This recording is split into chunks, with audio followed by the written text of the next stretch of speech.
अस्सलाम वालेकुम दोस्तों, इम्पॉर्टेंट न्यूज़ है कि अमेरिका का सफ़ीर जो है वो 10 साल बाद ग्वादर में और ग्वादर की सी पैक की 10वीं सालगिरह के मौके पे ग्वादर पहुंच गया है। अब चाइना ने इसका क्या रद्द-ए-अमल दिया है और वहां पर जाकर उसने क्या इंपॉर्टेंट बात की है, पहले आप उसकी बात सुन लें, फिर आपको बताते हैं चाइना का रद्द-ए-अमल और क्या चाइना की $65 बिलियन की जो इन्वेस्टमेंट है वो डूबने जा रही है और पाकिस्तान के साथ आने वाले दिनों में क्या होने वाला है। Economic here in Baluchistan, to have the chance to visit Gwadar and to meet with our Pakistani partners to discuss how we can broaden and deepen our economic and development cooperation.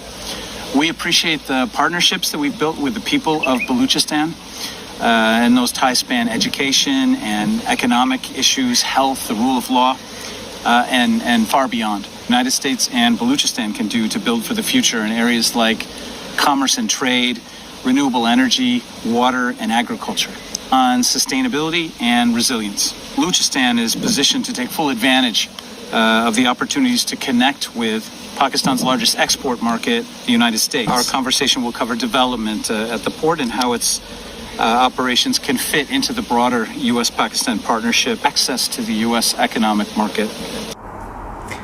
एक चीज़ तो आप सबने note की होगी इसके अंदर कि हर जगह लफ्ज़ बलूचिस्तान यूज़ किया गया है कि अमेरिका के बलूचिस्तान से ताल्लुकात, पाकिस्तान से नहीं।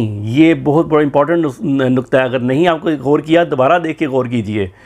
बलूचिस्तान से ताल्लुकात और ग्रीन एनर्जी के नाम पे, ग्रीन इन्वेस्टमेंट के नाम पे और ये भी बात की गई है कि हम बलूचिस्तान में इन्वेस्टमेंट करने और अमेरिका और पाकिस्तान के दरमियान जो ट्रेड है, बलूचिस्तान के दरमियान ट्रेड जो है उसको बढ़ाने के लिए हमने बातचीत की है।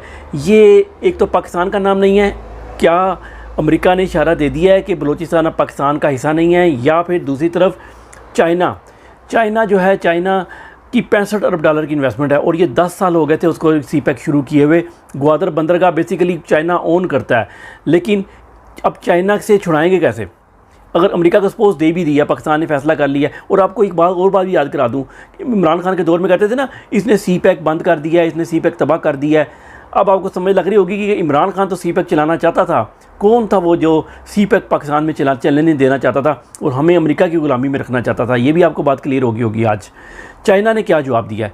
चाइना ने जवाब बेसिकली पाकिस्तान के एम्बेसी को, जो सुनने में आ रही बातें, इसमें कोई कन्फर्मेशन नहीं है, कि उनसे रब्ता किया और उनसे जवाब मांगा कि इसका जवाब दें कि ये अमेरिका उधर क्यों गया, और अगर गया भी तो उसने ये क्यों कहा कि हम ऐसा अपनी शो कराया कि ग्वादर अमेरिका ओन करता है। तो $65 बिलियन पहले तो निकाले ना चाइना के। तो अब चाइना, मैंने आपको पिछली वीडियो 2-3 बनाई थी ना ट्रेड रूट्स के ऊपर, उसमें मैंने सारा बताया था कि चाइना का ट्रेड रूट जो सी पैक का है ये सबसे बेस्ट है, चाइना को इससे फ़ायदा है, चाइना कभी नहीं चाहेगा। और चाइना ने 6 महीने बाद अभी 2 दिन पहले पाकिस्तान में अपना सफ़ीर भी नामज़द किया, क्योंकि चाइना देख रहा था कि पाकिस्तान में क्या गेम चल रही है और इस वजह से पहले उसने नाराज़गी शो की, लेकिन अब एट दी एंड उसने गेम को अगले लेवल पे लेके गया, अपना सफ़ीर नामज़द किया। और आज अब ये जो अमेरिका ने गेम की है इसका जवाब भी देगा आने वाले दिनों में। हो सकता है पाकिस्तान नया अफ़गानिस्तान बन जाए, जो कि मैं काफ़ी दफ़ा प्रेडिक्शन कर चुका हूँ कि पाकिस्तान अगला अफ़गानिस्तान ही बनेगा।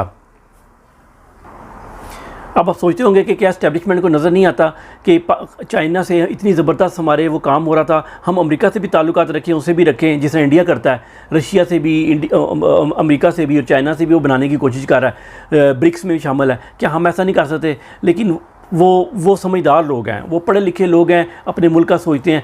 आप हमने जो है वो अपना नहीं सोचना, हमने देखना, अगर जितने ज़्यादा मुल्क होंगे, ठीक है, उतने ज़्यादा उसके सरबराह होंगे, उतने ज़्यादा हुकूमतें होंगी, उतने ज़्यादा प्राइवेट जेट्स होंगे। ये है टोटल फार्मूला। अल्लाह पाकिस्तान पे रहम फरमाए। वैसे उम्मीद तो कोई नहीं है। इन्ना लिल्लाहि व इन्ना इलैहि राजिऊन। अस्सलाम वालेकुम।